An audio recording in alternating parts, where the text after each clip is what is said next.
Here we are into week number 3 on the Belong Arena Clash.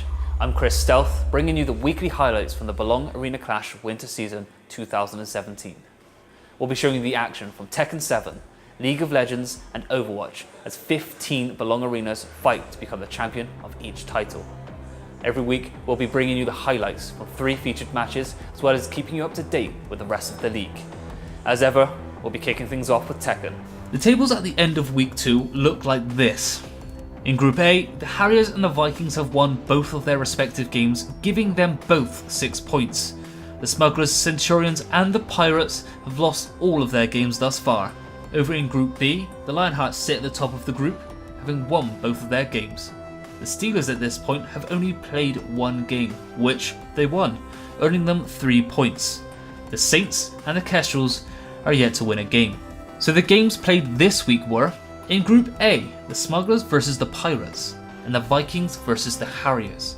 In Group B, the Steelers take on the Kestrels. This week's featured match will be Group A's Smugglers versus the Pirates. In the first week's show, we saw Kingston Harriers convincingly beat Portsmouth Pirates. Both Pirates and the Smugglers have no points at the moment, so a win will mean everything to either team. Playing for the Smugglers will be Izul, Echo Boys, and Amelie's Online. Well, not that I'm biased here, but come on, yo Smugglers, Gert Lush boys, roar! Over to the Portsmouth Pirates, it's Tanya Ruby, who was very impressive against the Harriers, Tom, by the way, who is a sub for Morney, and Shay. We kick off the action right at the start of round robin 1, which was delayed due to a random pigeon attack. True fact, not making it up. It's Bristol's Izul versus Tanya Ruby. Alright, ladies and gentlemen, here we have it.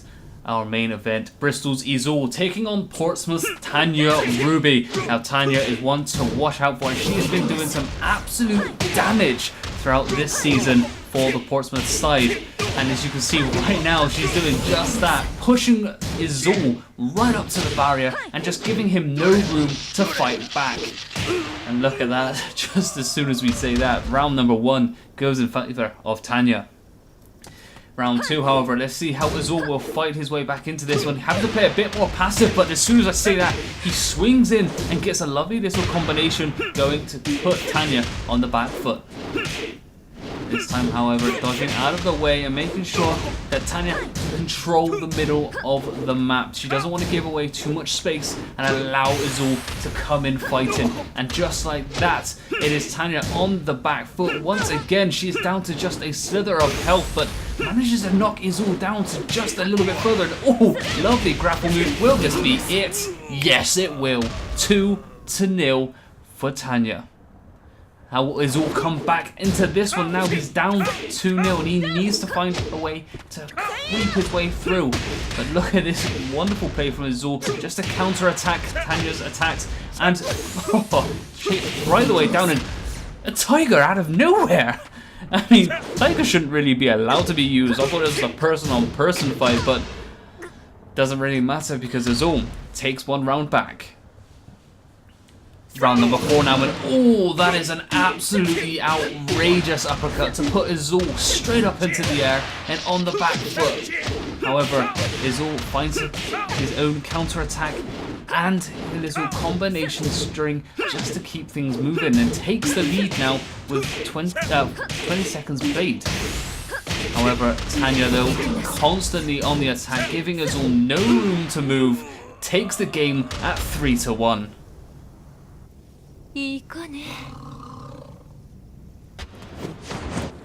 Alright, it's now Portsmouth's Shay versus Bristol's Echo Boys. How will Bristol come back into this one? They are up 4-3 in the series, however, anything can go their way. Oh, that's a huge knee to the face from Echo Boys into Shay. That's naughty, but Shay starting to chip away at Echo Boy's health, making sure he doesn't take the lead too convincingly. Oh, lovely dodge from Echo Boys there, and just chips away once more at Shay's health. Unfortunately for Shay there, he is going to miss with the rage out there, and it will be Echo just to finish him off with a lovely little kick. round 2, and things can certainly change, but wow, what a combination, so fluid, so smooth, as he takes down 40% of Shay's health. Oh, counter-attacking at its finest once again. I have a slight favoritism coming in from the Bristol boys, but when it's fluid movement like that and lovely combination play, you've got to admire it regardless of who it is. Oh, lovely jump straight over the top of Shay, followed up by a block. How can Shay get back into this one? He's not able to do so. He does take a little bit more damage, but gives away a little bit more for himself. And just like that, Shay's come in for the win. He's managed to pull it off. What a fantastic play from him. I didn't expect that one. That came out of nowhere. Now it's tied up at 1 apiece. Can Shay take the win from this? There's obviously still 2 rounds for him to win, but he is not in a good position as it stands, as he takes a lot of damage with Echo flowing through with a combination again, but Shay showing his combination play of his own. Good blocks from Shay, playing it defensively, doesn't want to give away too much. Oh, the string coming in once again from Echo, catches Shay off guard as it is too much for him to just block, but no big block coming in from Echo this time round. Follow up with 2 swift punches to the chin. However, it is now Shay. Can he hit with this time round? No, he cannot. Echo follows up with a block and finishes off with a quick 1-2. Round 2, and Shay has to fight his way back into this, or he will risk a loss for his side. But when there's a string being thrown together like that from Echo, it's very hard to play up against. Oh, again, he gets caught off guard, the counter-attacking play, but oh, lovely switch up there from Shay, making sure he doesn't take any more damage just yet. He is having to play this one defensively, doesn't want to give too much away, doesn't want to get caught on the counter right yet. 30 seconds left on the clock though, and he's taken 3 hits before now Shay can swing his way back into this one. He strings a lovely little bit of combination. Managed to get away with a block, but ooh, 2 foot to the kneecaps. That's a bit tough for him to defend as Shay strings together a combination for himself, but here we go. That is surely it does not connect as Echo flies in with a knee.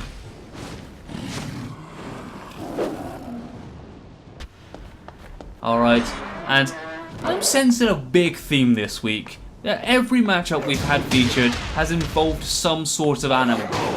First we had a tiger being flung around the arena, secondly we had King, and now we've got King and a giant panda.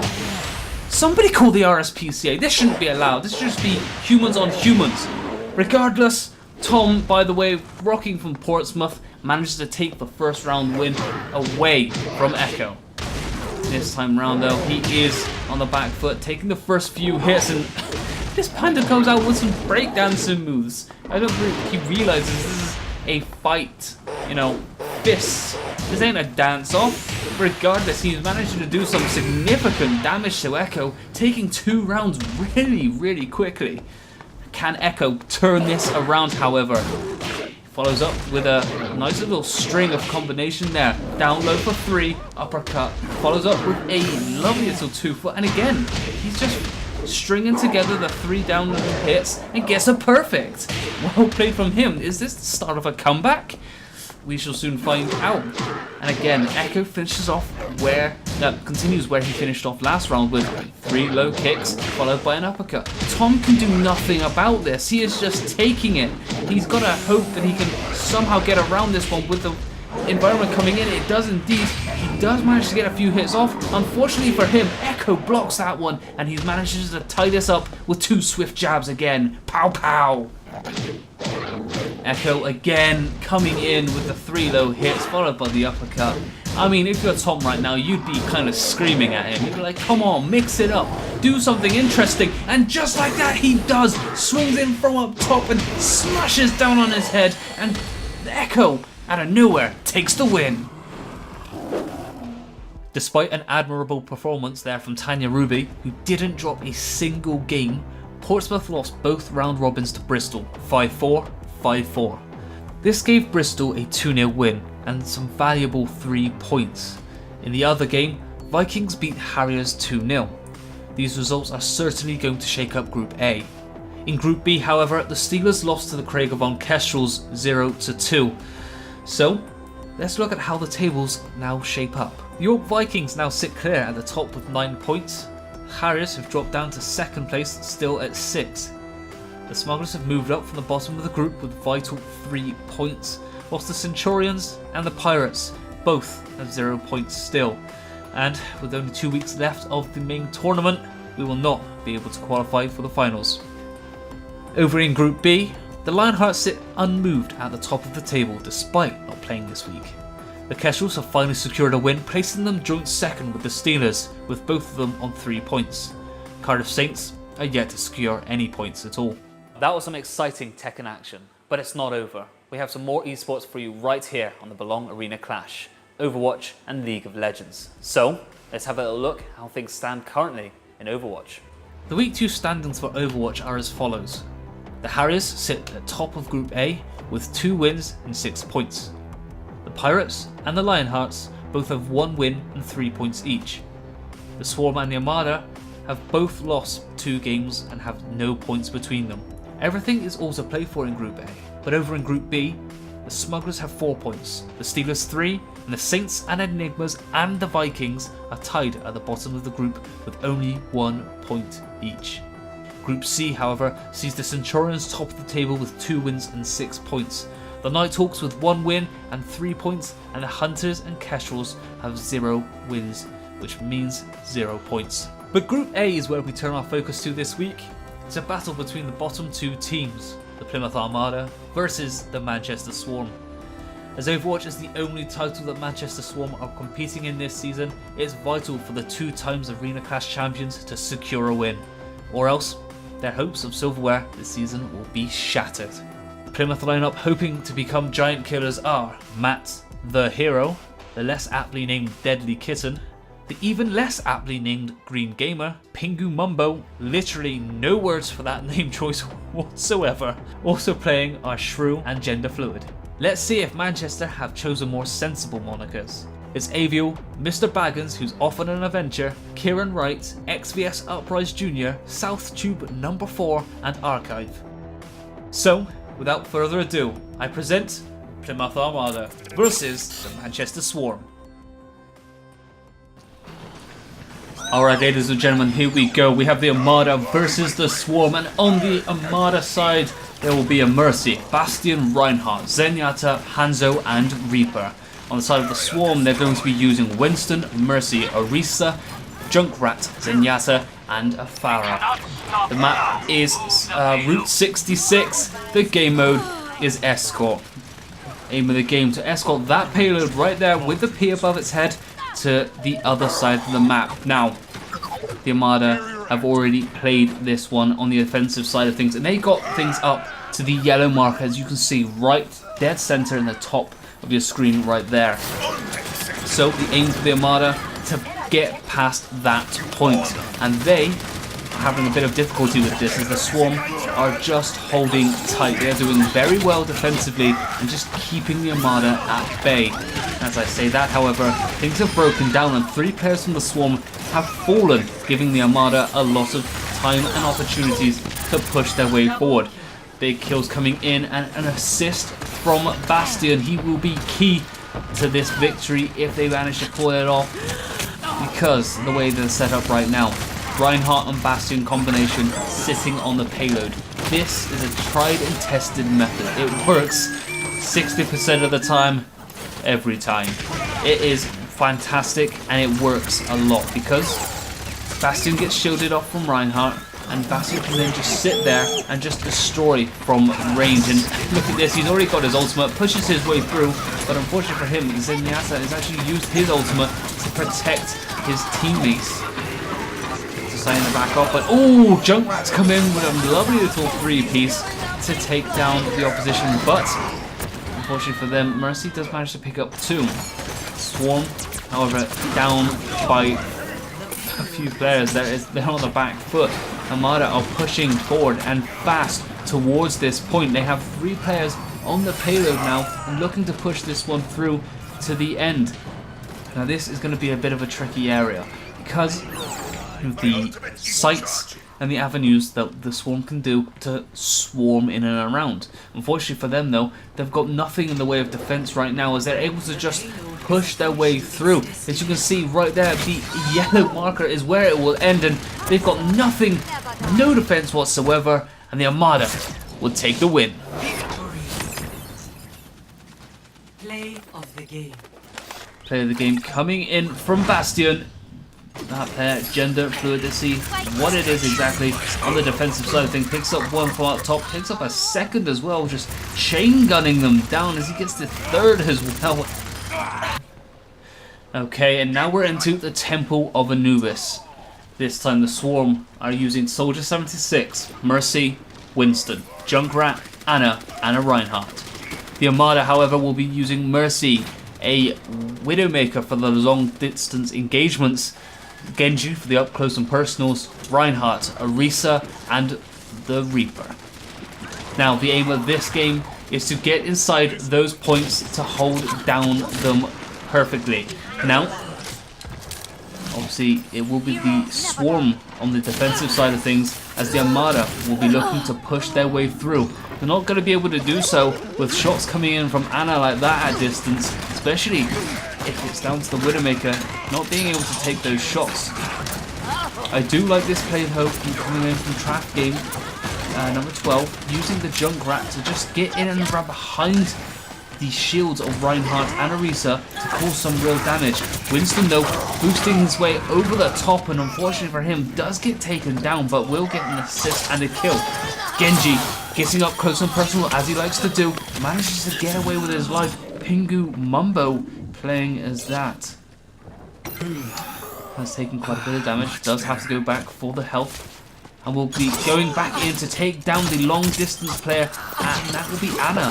However, he does have 3 players in and around him right now, has to back away, has to get away for their life.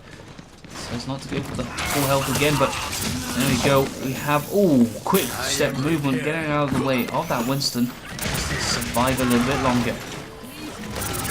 Gender Fluid back on as Bastion.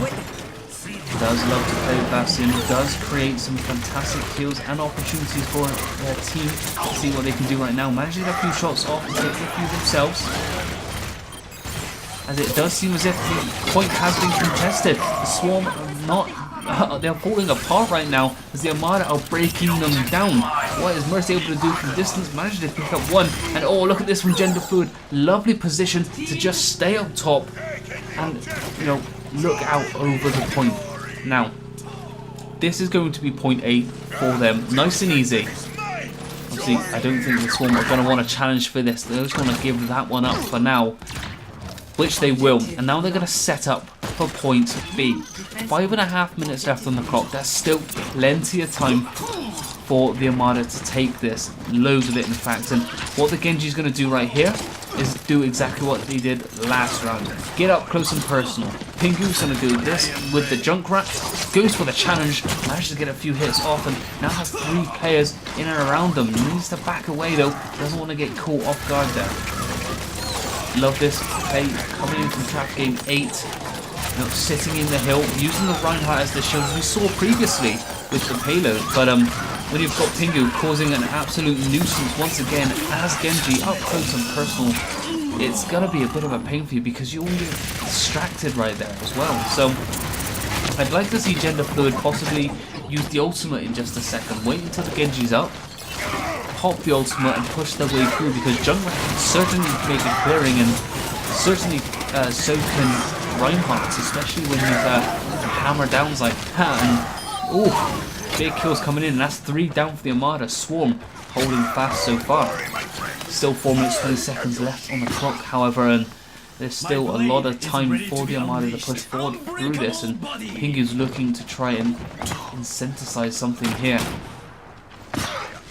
Waiting for his teammates. Smart play, does want to go in on his own. However, if you look on the side of the Armada versus the Swarm, in the top right and top left, the Armada have 4 ultimates. That will work out fantastically for them. The Junkrat on the side of the Swarm has decided to use their ultimate, and now they're just down to 1. It's down to Mercy. How can Pingu do this though? He's getting up round the back again, because he loves to do. pops his ultimate, manages to get a few shots off onto the Bastion. However, lovely plays coming in from the Ana just to deny them any sort of kill. That's the first time I've ever seen a Genji pop his ultimate and not get the kill. Lovely stuff from him. But if you look at this now, the Swarm have 3 players down. The Armada are pushing their way through, 3-2. Mercy pops the ultimate just to revive him once again, and in comes the Reaper from the Armada, using the ultimate again to just shield away anything from the Swarm. And there we have it. The Armada will take the game. Complete. Attack commence. Capture. And now objective the sides has flipped. Down to the Armada to defend and the Swarm to attack. On the side of the Swarm, they're using the Orisa, Pharah, Winston, Junkrat, Ana, and Tracer. The Armada on the defensive side of things, they're going to be using Mercy, Bastion, Junkrat, Reinhardt, Orisa, and a Reaper.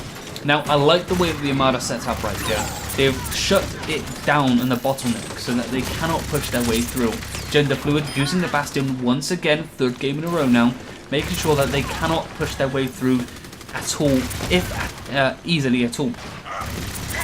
Let's take a look and see how the rest of them are set up. So you can see that Orisa has also popped the shield around the back of Reinhardt just to make sure that it cannot connect. As soon as someone tries to go on the flank, however, they do get shut down, and the Swarm can do nothing about it. The Armada have set up perfectly here, and I love this play from Pingu Mumbu as the Junkrat, holding up fast inside one of the doorways that can lead to a flank, but using the explosives and the traps stops them in their tracks, picking up one with the ultimate kill once again, and really pushing their way through nice and simply as well, because the Swarm can't do anything here.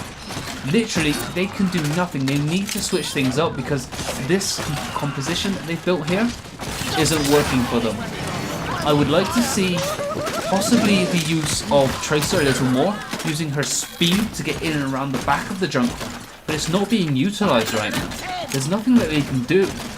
I mean, they've now decided to go for an Orisa, Genji, Reaper, Bastion, Ana, and Pharah's composition, but with the way that the Junkrat and the Reaper are set up in this side alley, there isn't much they can do. The Bastion trying to push their way through and try to, blast their way through, didn't work out. They get shut down near enough immediately because the blast radius of Pingu Mumbu's Junkrat is way too big right now. He managed to get another ultimate, managed to take down another player, and now Gender Fluid has his ultimate as well. The looks of it, the Swarm have finally broken their way through using the D.Va. However, Gender Fluid is there once again, picks up any supporting players that manage to try and break their way through, and again, all players fall. It's so simple for them. There's a minute and a half left on the clock. The Swarm are just being gnomed right now. The composition build from the Armada and the way that they are playing this is way too good. They are actually playing this probably the most perfect defensive side I've ever seen for Temple of Anubis, because they thought about this composition. It's worked perfectly. Junkrat again with his 3rd ultimate of the game managed to pick up another kill. It's far too easy for them. Bastion and Mercy on the side of the Mana, also with their ultimates just in case. Obviously, Jennifer has now decided to go and use his, managing to pick up a few kills there, right in the center once again. The Reaper in support of the Junkrat as well in that side panel makes things so much better, because Junkrat obviously will take a lot of explosive damage if it's too close, so the Reaper coming in and doing a lot of up close and personal damage is amazing. It is just flawless gameplay right now from the Armada. I've got to try and show a bit of love to Swarm. They are really trying to push their way through. I don't think they've managed to get on the point just yet, or even within 50 yards of it. So hopefully they can do something with the next 20 seconds, otherwise it is GG for them. Now, using the Pharah, they managed to get over the top, over Reinhardt's shield and the Orisa's, but unfortunately will get taken out, and I think that was the closest that they got with the Mercy. And it's going to be game over for them. The Swarm have been known. The Armada will take the win. Play of the game. The player of the game obviously had to be the Junkrat. Junkrat was an absolute fantastic play from here, and obviously this one picking up the triple kill with the Tyre of Doom, as I like to call it, because once you see that thing, it is game over. So, a disappointing 2-0 loss there for the Manchester Swarm. In other news, the Pirates secure a 2-0 win against London Lionhearts. In Group B, the Steelers beat the MK Enigmas 2-0, and the York Vikings lost 0-2 against the Bristol Smugglers. Finally, in Group C, the Nighthawks beat the Kestrels 2-0. This shapes things up as follows. The Pirates and the Harriers still sit top of the table with 6 points each. The Lionhearts and the Armada both sit in second position with 3 points, and the Swarm are sadly at the bottom of Group A. In Group B, the Smugglers top the group with 7 points. The Steelers 6, and the Saints, Enigmas and the Vikings still tie with 1 point apiece. In Group C, the Centurions and the Nighthawks have 6 points each, and the Hunters and Kestrels have still yet to secure any points. This brings us to League of Legends, and last week closed out in Group A with the Hunters at 6 points, the Pirates and the Centurions on 3 points, and the Kestrels and the Armada sitting at nothing.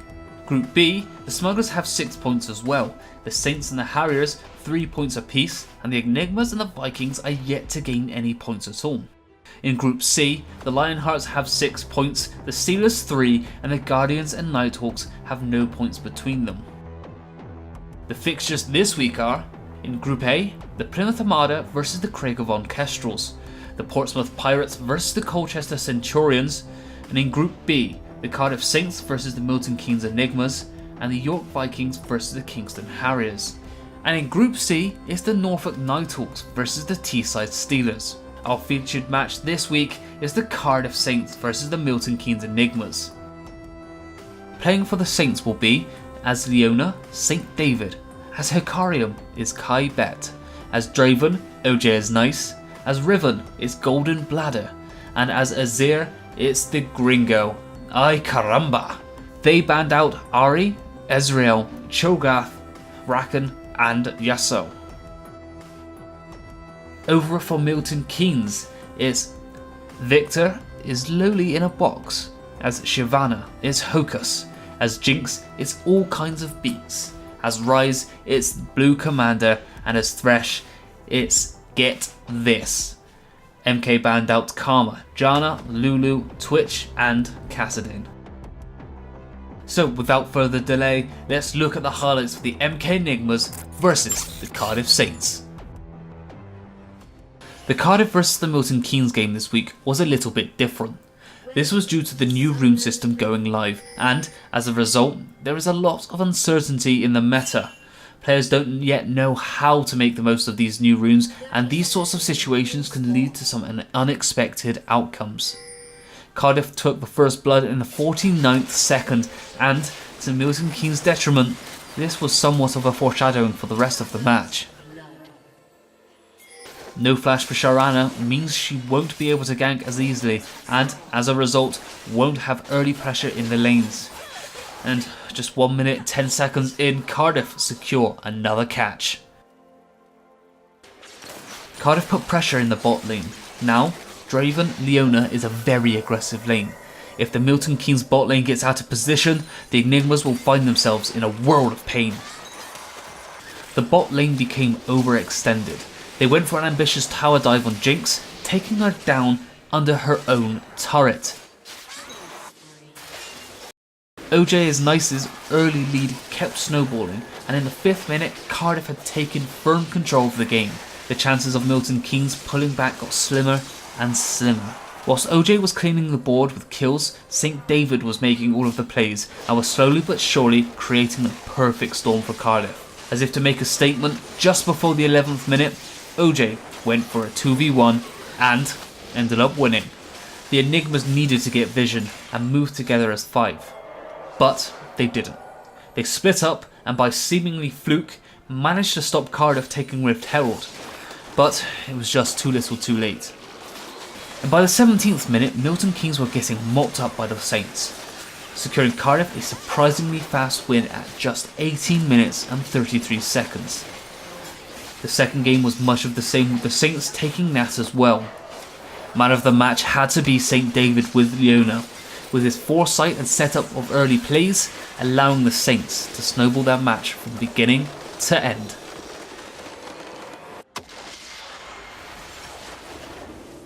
So the results for week 3 of League of Legends are as follows. In Group A, the Armada lost to the Kestrels 0-2, the Pirates beating the Centurions 2-0. In Group B, as we just saw, the Saints beat the Enigmas 2-0, and the Vikings lost 0-2 against the Kingston Harriers. In Group C, we saw the Nighthawks lose 0-2 against the Steelers. So, did the update to LoL impact the groups? Well, let's find out. In Group A, Portsmouth and Hunters top the table with 6 points apiece. Kestrels and Centurions sit on 3 points, and the Armada is bottom of the table. Group B, the Saints are placed top of the table with the Smugglers and Harriers, all teams on 6 points. The Enigmas and Vikings are at the bottom with 0. In Group C, the Lionhearts and Steelers are tied with 6 points each, and the Guardians and Nighthawks sit at the bottom with 0 points. Well, that was week 3 of Belong Arena Clash Winter Season 2017. Make sure to visit www.belong.gg/Arena Clash for more details. For those of you watching live on the Game Facebook page at Game Store, this show will be available shortly after the broadcast as a VOD on our YouTube page, Belong by Game. Oh, be sure to follow us on Twitter as well, @BelongByGame. I've been Chris Stealth, thanks for watching, and we'll see you again next week.